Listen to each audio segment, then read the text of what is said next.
प्रणाम। जय शिव शिवा। रामचरितमानस सनातन संस्कृति का एक अद्भुत ग्रंथ रहा है।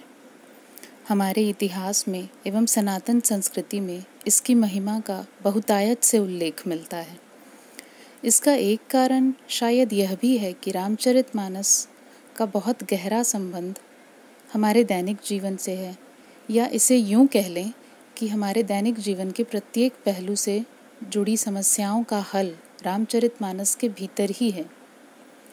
तो आइए आज हम बात करते हैं रामचरितमानस के उस चमत्कारी चौपाई की, जिसके उच्चारण मात्र से, जिसके श्रवण से और जिसके द्वारा अभिमंत्रित जल को पीने से आप बड़ी से बड़ी व्याधि, पुराने से पुराने रोग और कष्ट से मुक्त हो सकते हैं। देखिए, यहाँ पर मैं यह ज़रूर स्पष्ट कर देना चाहूँगी कि मेरा यह कहने का तात्पर्य बिल्कुल नहीं है कि अगर आप बीमार हैं या आपको कोई शारीरिक परेशानी है तो आपको केवल इस मंत्र जप को ही करके और बैठ जाना चाहिए। हमें यहाँ पर थोड़ा व्यवहारिक होने की आवश्यकता है।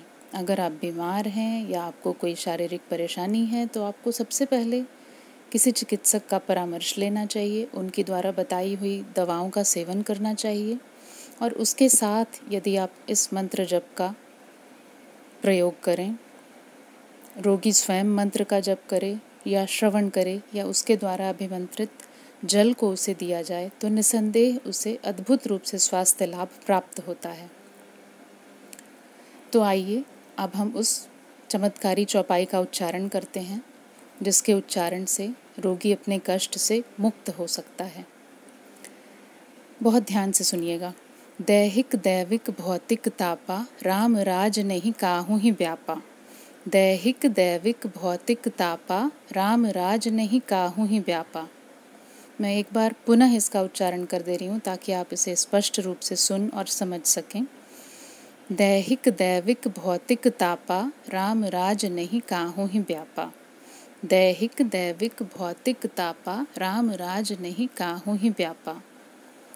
इसका उच्चारण करने के पूर्व आप हाथ, मुंह और पैर अच्छे से धो करके स्वच्छ हो लें और स्वच्छ स्थान पर स्वच्छ कपड़े पहनकर बैठ जाएं और उसके बाद इस चौपाई का जप करें, पाठ करें।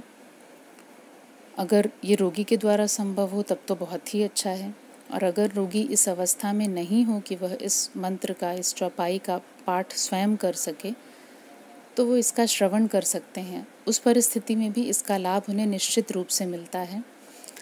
इसके साथ ही आज के समय में हम इसकी रिकॉर्डेड मंत्र जप को भी हम बजा सकते हैं, जिसको सुनने से रोगी को लाभ हो सकता है। और इसके साथ ही इस मंत्र के द्वारा अभिमंत्रित जल को अगर हम रोगी को पिलाएं तो उन्हें अद्भुत रूप से स्वास्थ्य लाभ होता है। तो आप इस चमत्कारी चौपाई में पूर्ण विश्वास और आस्था के साथ इसका उच्चारण कीजिए। जी हाँ, विश्वास और आस्था सबसे पहले आवश्यक है, तभी कोई भी मंत्र फलित होता है, तभी किसी भी तंत्र मंत्र या आध्यात्मिक उपाय का असर हमें हमारे जीवन में नज़र आएगा। बिना विश्वास के तो या तो पत्थर पत्थर ही है और नहीं तो उस पत्थर में भी शिव है। इस बात को तो कोई नहीं नकार सकता है ना। इसलिए सर्वप्रथम आपको विश्वास और आस्था ज़रूर होनी चाहिए। अगर आपको विश्वास और आस्था है तभी आप इसका प्रयोग करें। विश्वास और आस्था नहीं है तब आपको नहीं करना चाहिए यह प्रयोग।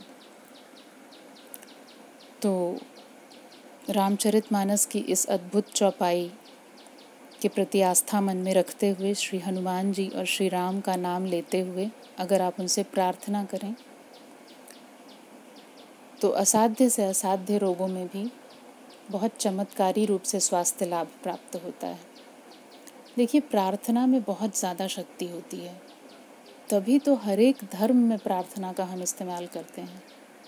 चाहे वो कोई भी धर्म हो, हमारा तरीका थोड़ा अलग ज़रूर हो सकता है, लेकिन हम प्रार्थना का ही इस्तेमाल करते हैं उस ईश्वर तक पहुंचने के लिए, वहां तक अपनी शिकायत पहुंचाने के लिए या उनसे मदद मांगने के लिए।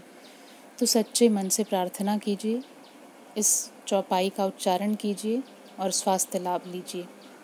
जय शिव शिवा।